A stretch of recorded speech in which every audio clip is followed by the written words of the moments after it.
नमस्ते everyone, Monika astrology में आपका बहुत बहुत स्वागत है। आज हम चर्चा करने जा रहे हैं 2025 के राशिफल की और कुंभ लग्न की। देखिए, जब भी हम वार्षिक राशिफल की बात करते हैं तो जो लंबे अंतराल के लिए ग्रह परिवर्तित होते हैं उनकी चर्चा की जाती है। यानी कि गुरु, शनि, राहु और केतु, ये प्लैनेट्स ऐसे हैं जो लंबे समय के लिए चेंज होते हैं। तो 2025 में बहुत सारे ट्रांजिट हो रहे हैं और उनकी इस वीडियो में हम चर्चा करेंगे। तो कुंभ लग्न के लिए क्या परिवर्तन है ये हम जानने की कोशिश करते हैं। इस साल का सबसे बड़ा ट्रांजिट रहेगा शनि का ट्रांजिट, जो 29 मार्च को होने वाला है। तो 29 मार्च को शनि जाएंगे मीन राशि में और कुंभ राशि में से निकलकर मीन राशि के अंदर जा रहे हैं। तो कुंभ लग्न के अंदर ही, मतलब लग्न में ही शनि अभी स्थित है, स्वगृही पोजीशन में है। अब जाएंगे वो आपके द्वितीय स्थान के अंदर। और यहाँ पर बहुत इंपॉर्टेंट चीज ये है कि जब ये ट्रांजिट करने वाले हैं तो राहु ऑलरेडी आपके द्वितीय स्थान के अंदर स्थित रहेंगे। तो एक शॉर्ट टाइम के लिए शनि राहु का कॉम्बिनेशन सेकंड हाउस के अंदर बनता हुआ दिख रहा है। तो लग्न पे से शनि का जाना, और शनि आपके द्वितीय स्थान पे जाते हैं। द्वितीय स्थान होता है कुटुंब का, आपकी वाणी का, आपके सेविंग्स का।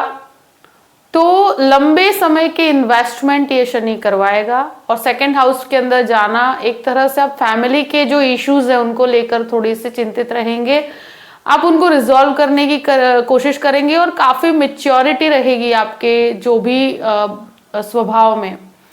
सबसे इंपॉर्टेंट है कि लग्नेश जब द्वितीय स्थान में जाते हैं बहुत ही पॉजिटिव ट्रांजिट माना जाता है और ये गुरु की राशि में है। तो मुझे लगता है वाणी बहुत ज्यादा प्रिसाइज रहेगी, बहुत ज्यादा सोच समझ के बोलेंगे। यहाँ एक चीज है कि थोड़े समय के लिए, यानी कि अप्रैल और मई के मिड तक, यानी कि थोड़ा समय के लिए, 1.5 महीने के अराउंड, आपके द्वितीय स्थान में शनि राहु का एक ट्रांजिट हो रहा है। तो वहां आपको थोड़ा सा आपकी वाणी को संयम में रखना है। परिवार में विवाद हो सकता है, तो उस समय के अंदर आपको किसी भी प्रकार के डिस्प्यूट में नहीं पड़ना। उस समय में कोई भी प्रकार के इन्वेस्टमेंट आपको नहीं करने हैं या किसी को उधार भी पैसे नहीं देने चाहिए। यहाँ राहु का ट्रांजिट जब यहाँ से निकल जाएगा उसके बाद आप लंबे समय के कोई भी इन्वेस्टमेंट कर सकते हैं। और शनि यहाँ पर जो भी इन्वेस्टमेंट करवाता है या जो भी सेविंग्स करवाता है तो वो लंबे समय के लिए करवाता है। और यहाँ पर मुझे लगता है कि बहुत ही पॉजिटिवली आप इस चीज को देख भी पाएंगे। मगर मैं एक चीज जरूर कहूंगी कि फैमिली रिस्पॉन्सिबिलिटीज आपकी बढ़ सकती है। यहाँ फैमिली को लेकर जो भी इश्यूज है उसको बहुत ही मैच्योरली आप हैंडल करेंगे। शनि का एक दृष्टि संबंध आपके चतुर्थ भाव पे पड़ता है। देखिए, 4th हाउस जो होता है वो प्रॉपर्टी रिनोवेशंस, प्रॉपर्टी की लेन देन, इन चीजों के लिए बहुत ही फेवरेबल समय रहेगा।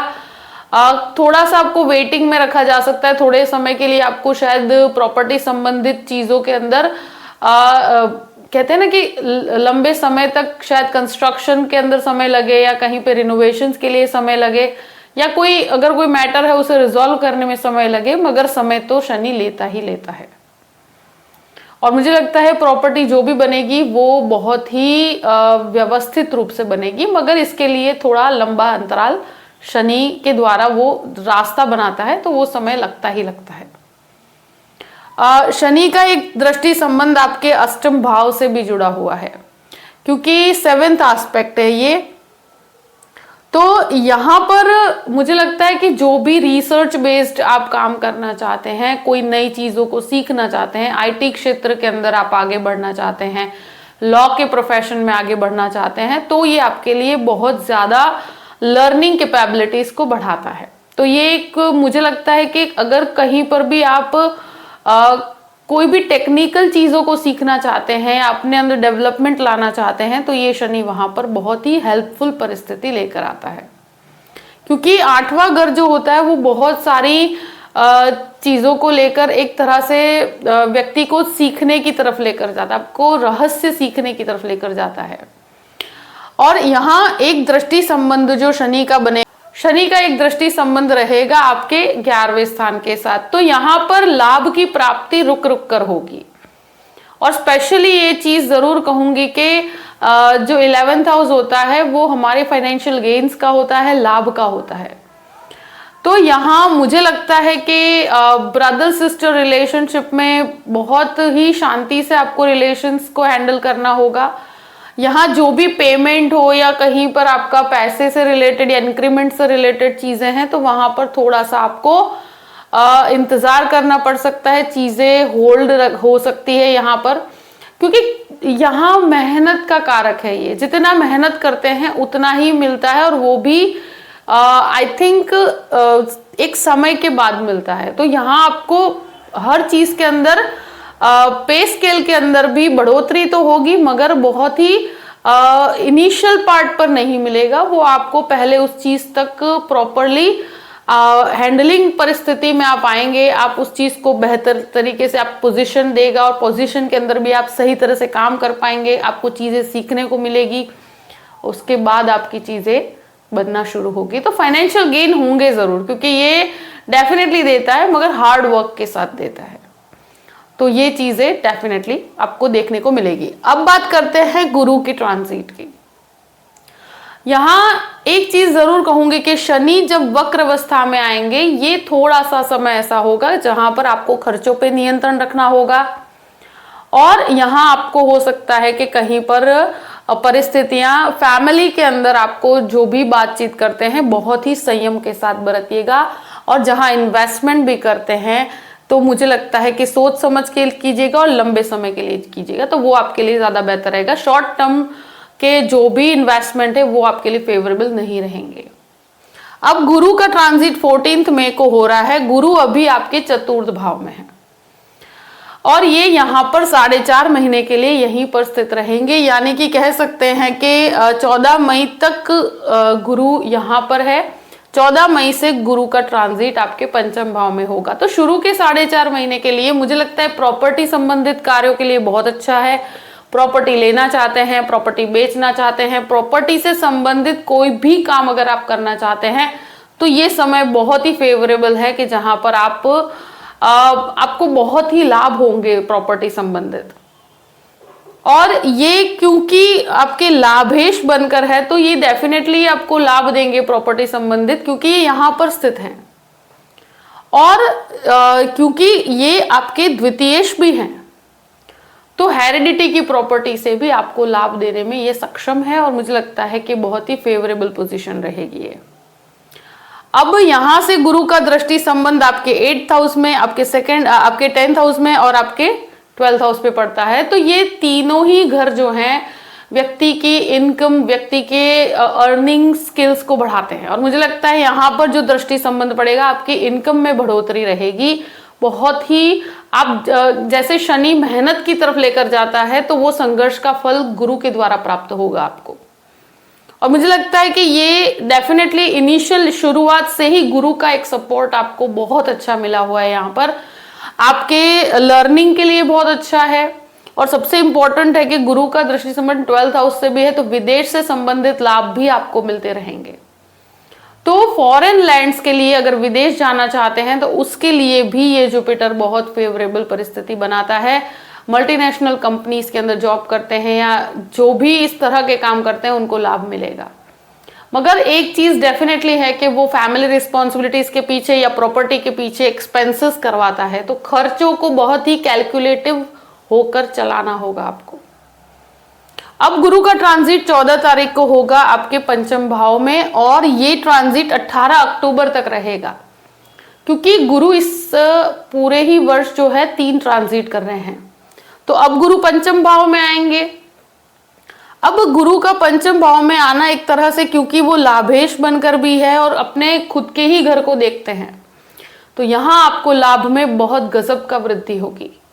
और सबसे बहुत इंपॉर्टेंट, पंचम भाव में आने पर स्टूडेंट्स के लिए एक बहुत अच्छा समय है। संतान प्राप्ति के लिए ये समय बहुत अच्छा है। जो भी संतान को एक्सपेक्ट कर रहे हैं, इस समय के अंदर आपको संतान प्राप्ति होने का पूरा योग बनता है, क्योंकि ये थोड़े समय के लिए कर्क राशि के अंदर आएंगे, बाकी तो ये मिथुन राशि में ही रहने वाले हैं। तो मुझे लगता है कि 14 मई से 18 अक्टूबर का समय बहुत ही अच्छा है स्टूडेंट्स के लिए, स्पेशली जो विदेश जाना चाहते हैं उन स्टूडेंट के लिए भी बहुत अच्छा है। साथ साथ में मैं कह सकती हूँ कि जो एजुकेशन सेक्टर के अंदर यानी कि जो टीचिंग के लिए पढ़ाई कर रहे हैं उन स्टूडेंट्स के लिए भी बहुत अच्छा है। तो आई थिंक ये एक बहुत ही बेस्ट पोजीशनिंग रहेगी, क्योंकि त्रिकोण में गुरु का आना एक बहुत ही लाभकारी परिस्थिति है। यहां एक तरह से आपकी मेहनत का ये फल आपको प्राप्त करवाता है और यहाँ शेयर मार्केट से संबंधित लाभ भी आपको मिलेंगे। तो मुझे लगता है कि ये एक फेवरेबल परिस्थिति रहेगी। गुरु का एक दृष्टि संबंध आपके नवम भाव से जुड़ा है, तो ये आध्यात्मिक चिंतन में बढ़ोतरी करेगा, स्पिरिचुअल यात्राओं में बढ़ोतरी होगी। यहाँ एक बहुत ही बेहतर परिस्थिति है कि पीएचडी या मास्टर्स करना चाहते हैं तो ये जुपिटर बहुत अच्छा है 14 मई के बाद। गुरु का दृष्टि संबंध आपके 11th हाउस से जुड़ा हुआ है, तो फाइनेंशियल गेन जो भी रुकते हैं वो आगे बढ़ाने में गुरु मदद करेंगे। और मुझे लगता है कि मेहनत का जो फल होगा वो गुरु के द्वारा ही प्राप्त होगा आपको, क्योंकि गुरु कंटिन्यूस बेस पर आपको हेल्प कर रहे हैं। गुरु का दृष्टि संबंध आपके लग्न के साथ भी जुड़ा हुआ है यहाँ पर, और ये लग्न के ऊपर जुड़ने पर आपको सही डिसीजंस लेने में एक गाइडलाइन बन के मेहनत करने में आपको मदद करेंगे और आध्यात्मिकता में बढ़ोतरी होगी। डिसीजन मेकिंग के अंदर भी ये जुपिटर बहुत हेल्प करता है। यहाँ गुरु का एक दृष्टि संबंध आपके लग्न के साथ तो जुड़ा हुआ है, मगर ये लग्न के साथ जुड़कर आपको एक वेल प्लान्ड अप्रोच की तरफ लेकर जाएगा। तो ये एक बहुत ही बेहतर ट्रांजिट है, इसका ज्यादा से ज्यादा लाभ लेना चाहिए।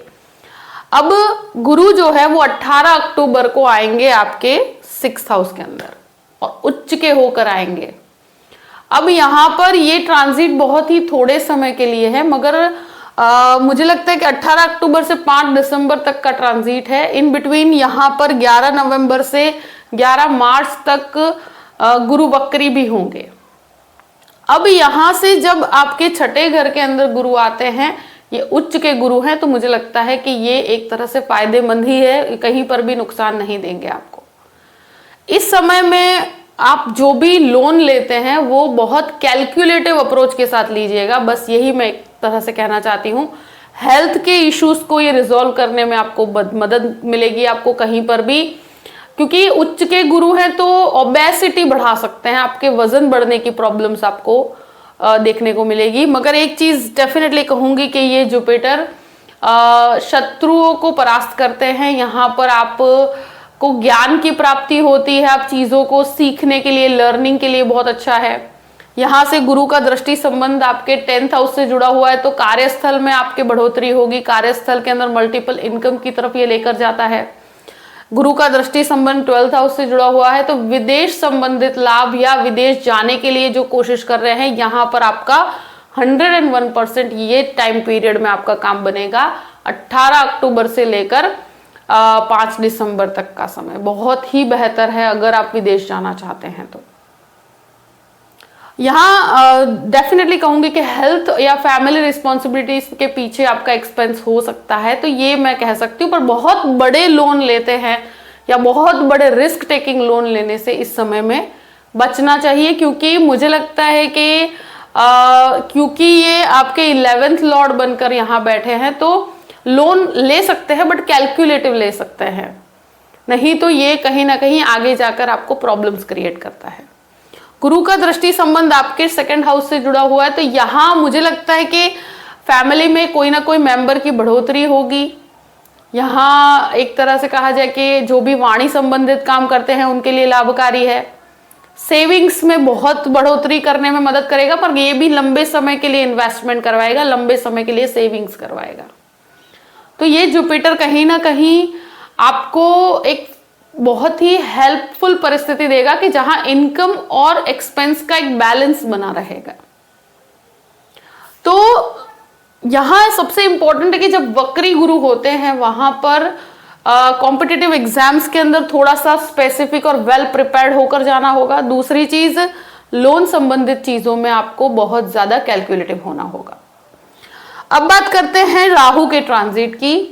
देखिए राहु जो है यहां पर देख सकते हैं कि आपके 2nd हाउस के अंदर है और ये यहाँ पर रहेंगे 18 मई तक। यहां से आपके लग्न के अंदर स्थित हो जाएंगे और ये आकर कुंभ राशि के अंदर आएंगे उसके बाद। तो इनिशियल पार्ट पर राहु आपके द्वितीय स्थान में है और केतु यहां अष्टम भाव में है।